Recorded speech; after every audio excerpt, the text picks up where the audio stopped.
Major Manuel Oscar Rodriguez Ibanez, Maury, awoke, with a heavy pain in his chest, in spite of the lighter gravity on La Luna. He wished that he had not awoken, if it was going to be another day without his beloved Elena. As a Templar, his theological training had included the 5 stages of grief that he felt intensely from his wife being in a cryostasis chamber. What they didn't tell you was how much that you would repeat those stages. Otra vez, otra vez, otra vez. It was simply unbearable. However, perhaps today would be the day that the doctors would announce that they could cure Elena, and he would be with her again. Maury smiled grimly. Would this be considered the denial stage, or the bargaining stage? He bathed, then went to the closet to dress. He pushed his mage's uniform aside to grab the simple Templar robe. Next to the robe, there was another robe with elaborate decorations that befitted his rank as a father in the Templars. He once was proud of all the honors that he had earned. Now it just looked tacky and heavy to him. If he had his way, he would toss the mage's uniform and the ornate robe both into the recycling bins. However, the Father Superior had insisted that he keep both on hand and ready, so that he would be prepared for whatever God would call him to do. He ate breakfast and worked, doing the mundane things that humans were supposed to do.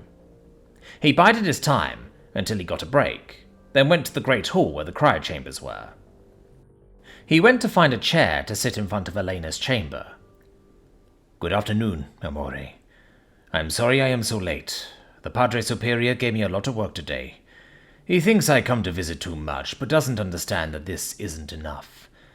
I have considered leaving the Templars or the Marines, but the Padre Superior refuses to accept my resignations until it has been at least 2 years. He paused for a while, then continued. Carmen has left for university. She is pursuing a degree in bootlickers and bureaucrats. She wishes to work as one of the liaisons between military, government, and corporations. She says the things she saw that caused the most trouble were when there was a conflict or breakdown between these. She says, I will build bridges made of forms and speeches. I am starting to wonder if she will be president of EarthGov one day. She says she has no desire to become a politician because they waste too much time doing nothing. She would rather waste her time getting something done. It is a little strange, but she is a good girl, and she will figure it out. Maury sat in long silence, reminiscing. He would occasionally talk to Elena, sharing memories with her. Dinner time came, and he excused himself to go to the dining hall. On the way, he went through the hallway where the patient rooms were. He started to pass a woman who was bracing herself to enter a room when she sank to the floor, weeping. Maury instinctively caught her and held her down. ¿Qué pasa? The woman attempted to speak, but her sobs cut her off. After several minutes, she wiped her face with her sleeves, took a shaky breath, and told him, I am so sorry for falling apart like this. I just don't know what to do about my husband. He lost his legs in that battle against the Maid, and it's like he wants to give up.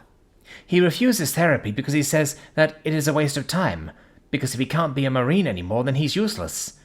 The doctors are monitoring him for drinking and substance use because he has started drinking heavily. Initially, I would bring beer because he always liked his beers. It did seem like he started to drink more than he used to, but I didn't think much of it until the doctors told me to stop bringing him beer. It seemed he was ordering it to be delivered, and would also have other friends and family bring it as well. Since he's been forced to quit drinking, he's gotten even worse. I just don't know what to do. She broke down, sobbing again, and Maury gave her a gentle hug. He let her weep into his shoulder, until he could actually feel her tears sinking through his robes into his skin. He patted her reassuringly. I am so sorry that you go through this, Signora. It is completely unfair, and a burden that no one should bear. You are a good woman to support him in this way. She took a shaky breath.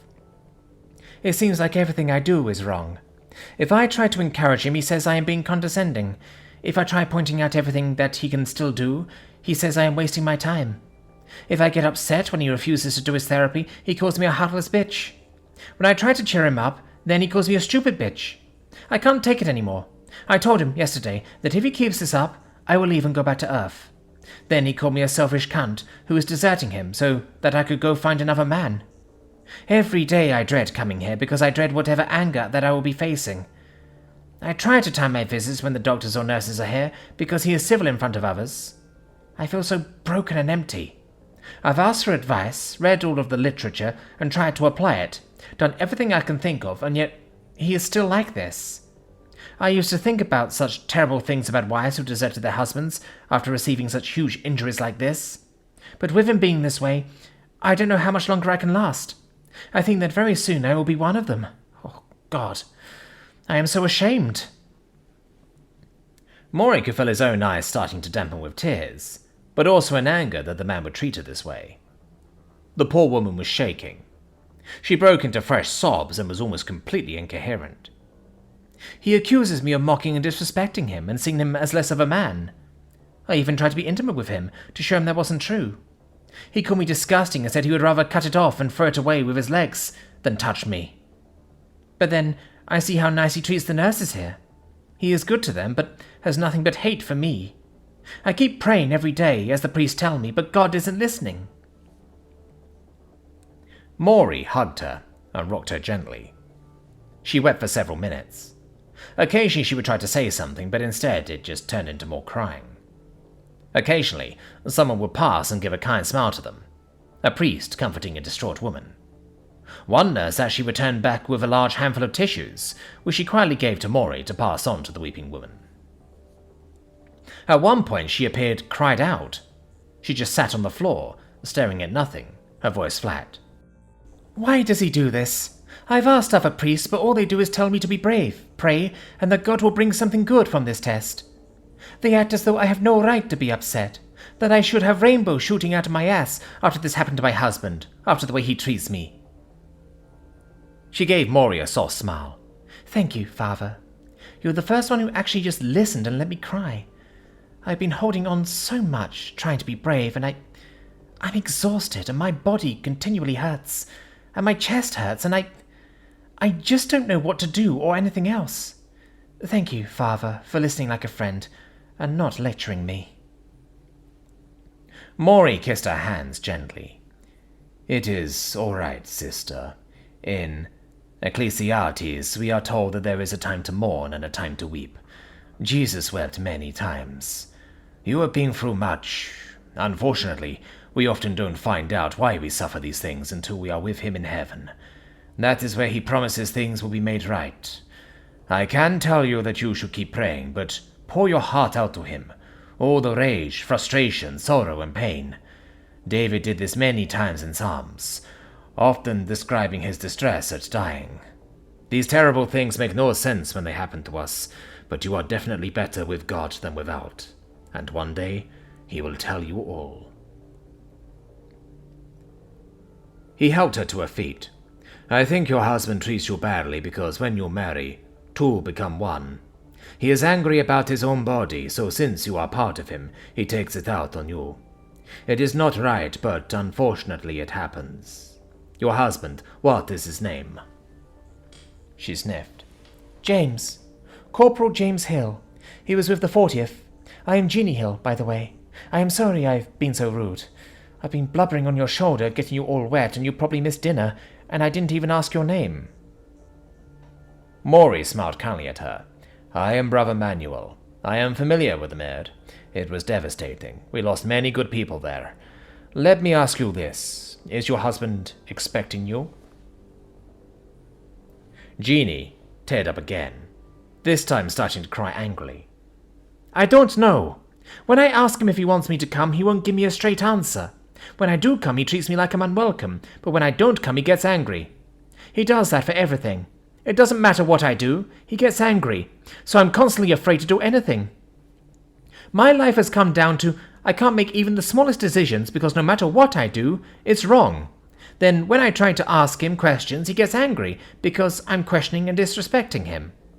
If I don't ask questions sometimes, I can guess correctly, but then the next time when I do the same thing, he gets angry because I did the wrong thing and didn't ask questions. Maury smiled kindly at her, and she cried more and gave her tissues. When she finally calmed again, he told her, "You need rest. Come back, Manana. He has nurses to care for him. He will be fine. You need to take care of yourself." She sighed and smiled. "Thank you. No offense, but you look a little mature to still be a brother." He gave a small nod. "We are the same before God. I have suffered great loss also. Now, go get rest. I will see you tomorrow." Jeannie left for her quarters, while Maury was just in time to grab a hasty dinner. He looked up Hill's record and spoke to the wall staff for his room. On the way back to his own quarters, he stopped at Elena's cryo chamber. "I need your help, Amore. I have been given a difficult task, but I know it is what God intends." He stayed for a minute longer, then went back to his quarters. He looked at himself in the mirror. His hair, while still short, had grown past regulations, and he was starting to get a bit of a gut. After grooming, he put on his Marine uniform and most intimidating scowl. Maury walked into Hill's room abruptly, giving him a hard stare, then barked at him. "Attention!"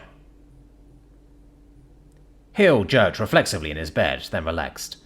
Sir, I don't think you understand." "Calete, Baludo! It is you who does not understand. There have been complaints about you. Your behavior is a disgrace. No more!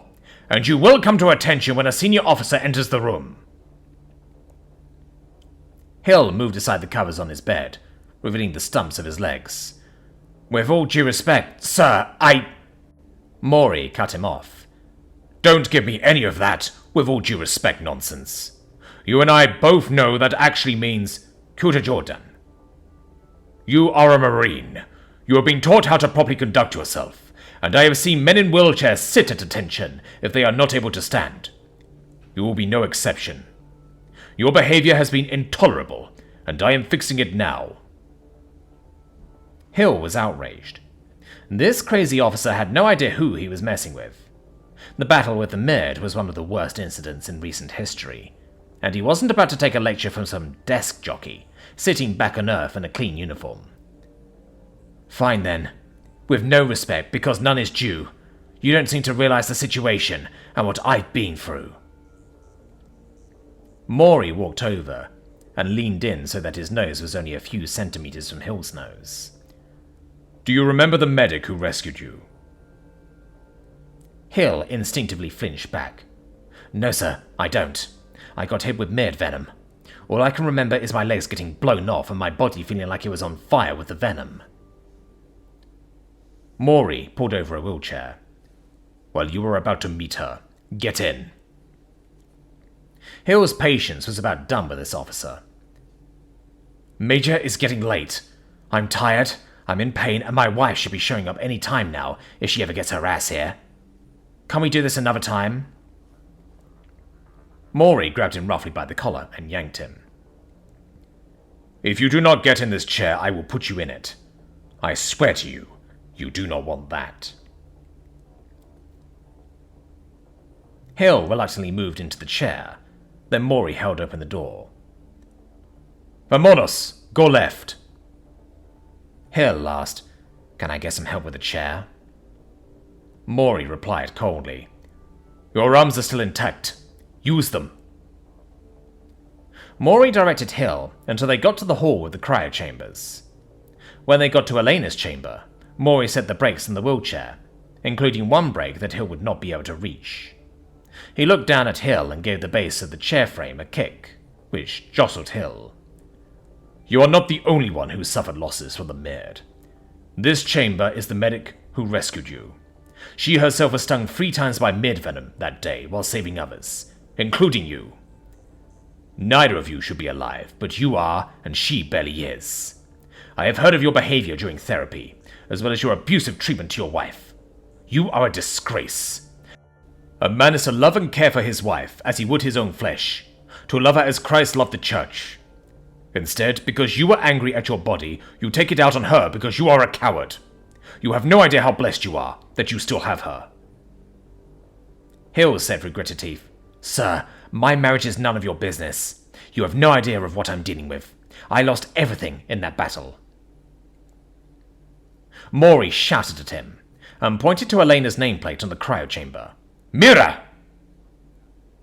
Hill looked at the nameplate.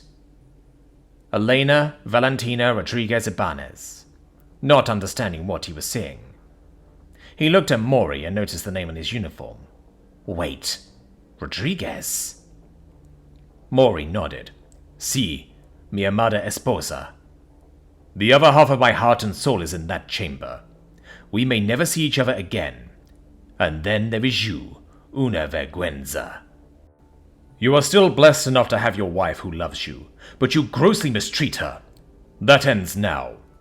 You have become my special project.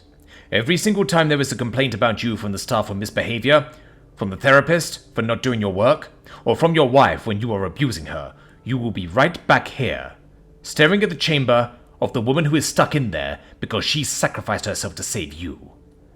I will have you here for hours, days if necessary. This hospital has plenty of bedpans, so I can keep you here indefinitely. Not only did I lose my wife, but the venom caused her to miscarry our child. I had to bury our baby before he was born. Do not test me. I am a man who has lost everything, so I have nothing left to lose. You are a Marine, and you will begin acting like one again. Immediatamente. Hill shouted back at him. I was a Marine. Do I look like I'll ever run a power suit again? As for my wife, she just takes things too personally, then goes bitching to everyone. I'm the one who is suffering, but she makes it all about her. Did you know she threatened to leave? The worst thing that ever happened to me is too inconvenient for her. Mori leaned in, grabbed the armrest of the chair, and shouted at Hill as he shook the chair. I would gladly trade my legs to free Elena from that tomb. You are blessed but ungrateful. No more. Spousal abuse is against military law. I am ordering that there will only be supervised visitation.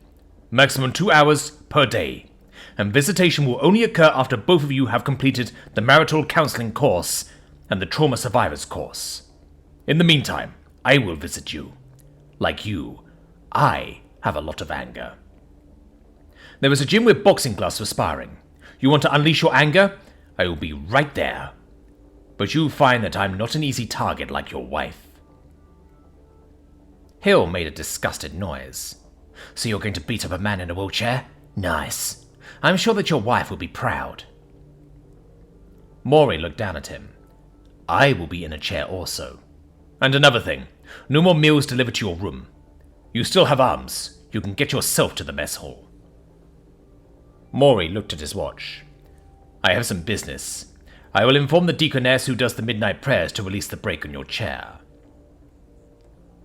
Mori walked over to the cryo chamber and gently rested his hand next to the nameplate. Perdoneme por la mentira, amore. He walked out abruptly, leaving Hill in the hall. Unfortunately for Hill, Mori was good for his word. He found out that Hill had called his wife, trying to cajole her to come see him before completing the counseling courses. Mori dragged him roughly to the gym. He tossed a set of boxing gloves at Hill and told him menacingly, with gloves or bare knuckles, your choice. Hill tried calling for help from the others using the gym, but they just looked away and turned up the volume on their headphones. Hill attempted reasoning with Mori until Mori punched him square in the face. He shouted, I will show you the same mercy that you showed to Esposa. Fight, coward! Fight someone who will hit you back! Mori did bring a chair and fought seated, as he promised, and relentlessly pummeled Hill until knocking him out of his wheelchair. Hill did manage to get a few solid punches in, but it was still very one-sided. Mori set Hill back in the chair and asked, Shall we continue? Hill looked at him fearfully. He was actually starting to wonder if Mori was going to kill him. He shook his head. No, sir. Mori leaned into him. Do not attempt to undermine my orders again, or it will be bare knuckles next time. I enlisted not for honor, education, or career, but because I'm a fighter, and my choices were the Marines or prison. Mi esposa could tame me, but now she is in that tomb. You will regret trying me again. Mori looked at his watch and released the brakes on the wheelchair. Lunch is in 45 minutes. I suggest you hurry. Then Maury left abruptly again. Captain Manuel Ortega Fernandez, El Puma, awoke with a hollow feeling in his chest. Yesterday was the first day he had seen himself since arriving on La Luna after the battle with the Garinja. He had several surgeries already, so he knew he had suffered devastating injuries. He had stared at the bizarre image of himself, flesh and metal. The right side of his face, including his eye, his right shoulder, ribs, chest and back and hip, and leg, had all been replaced by prosthetics. He still didn't have a replacement right arm or leg yet. He was in such shock that his brain couldn't even form thoughts. He was just blank. He thought about the 5 stages of grieving, but this complete numbness was none of them. He had felt nothing except mild curiosity when he could hear doctors trying to talk out of earshot. That's when he had realized that his prosthetic ear now gave him enhanced hearing. Not much, but he probably would learn to use it to its full potential. Now, Rosario, his wife, was calling.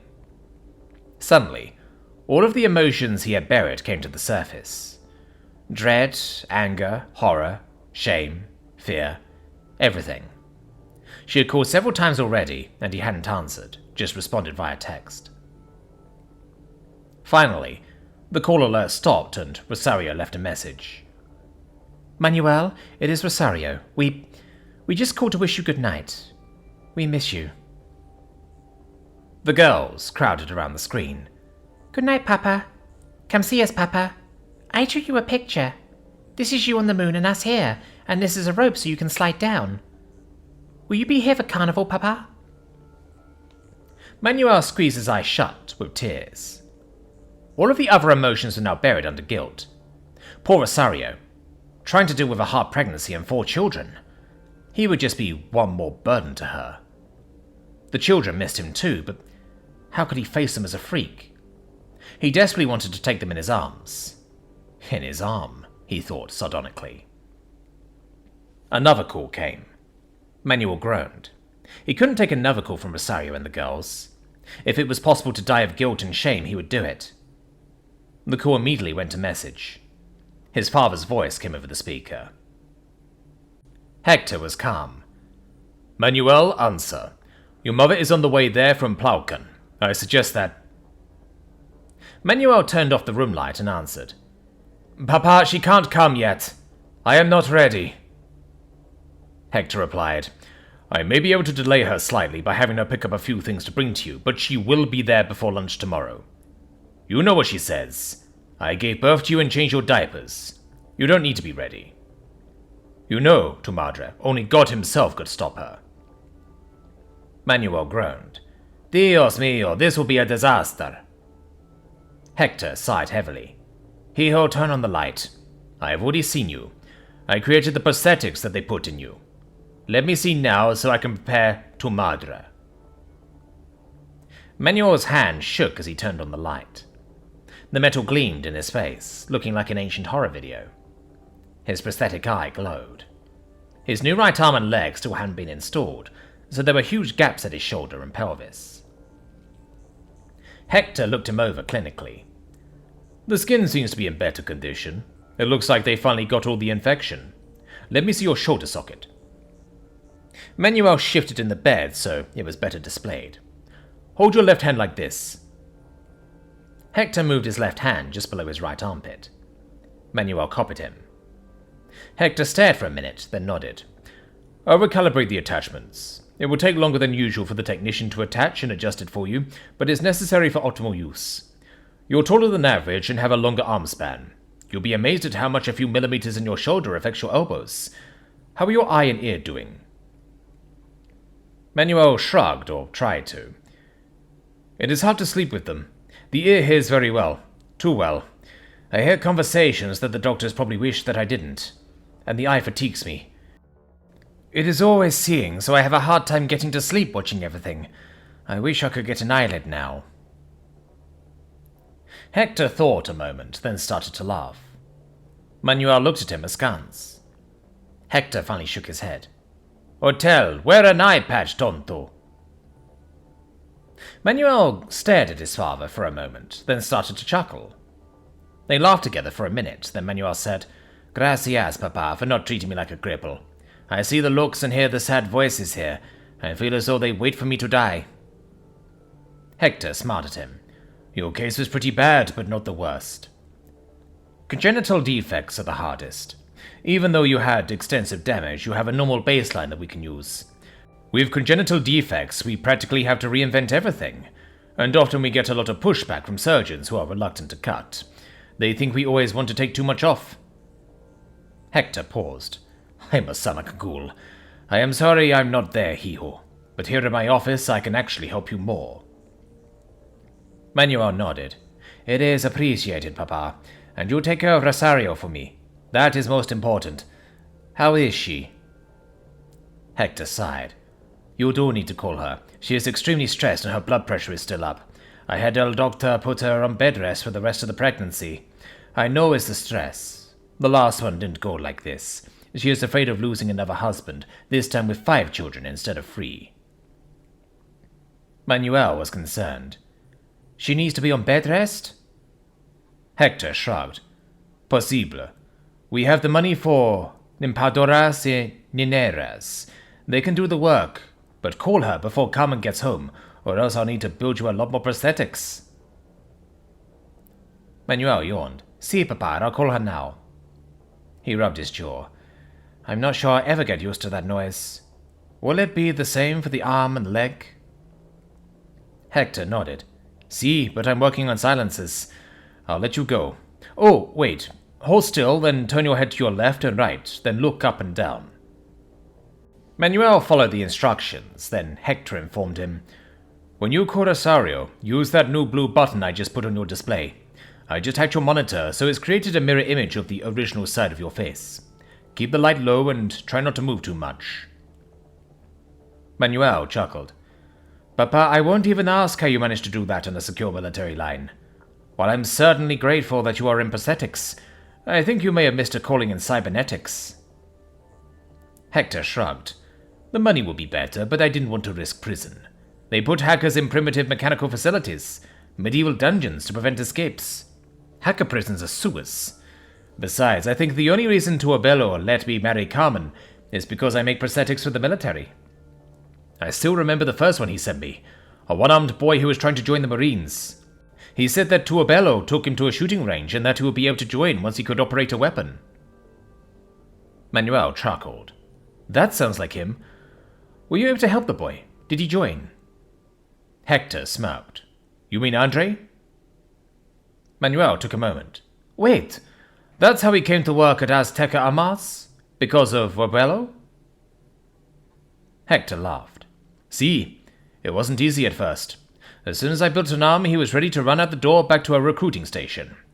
He was a perfect subject, very average, so he made an excellent baseline. The only way I was able to keep him on was by arranging for him to go to all of the test shooting ranges. Since I built an arm for him, I was able to build a specialized arm that collected data about user interface and experience handling weapons. Because of Andre, our research shot ahead of competitors. If it weren't for anti-monopoly laws, we would supply all military weapons." Hector glanced away for a moment, then faced the screen again. "I just saw the time. Call Rosario.